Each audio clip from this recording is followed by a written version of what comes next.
Le document que voici est un des plus importants de tous ceux qui sont conservés ici aux Archives nationales. C'est une des clés de notre histoire.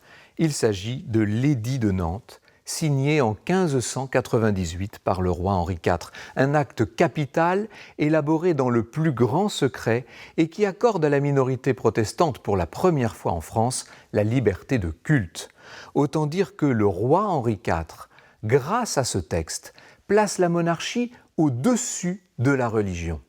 L'édit de Nantes allait engager la France et au-delà l'Europe entière dans une voie nouvelle. Le roi ne savait pas qu'en chemin, il allait rencontrer la mort. En son temps, Henri IV est un roi qui dérange. C'est un fin politicien des plus intelligents. Ses choix politiques et religieux, sa vie dissolue, lui attirent la haine d'une grande partie de ses sujets. Lorsqu'il accède au trône en 1589, Henri IV hérite d'un pays divisé par les guerres de religion qui opposent catholiques et protestants depuis 30 ans.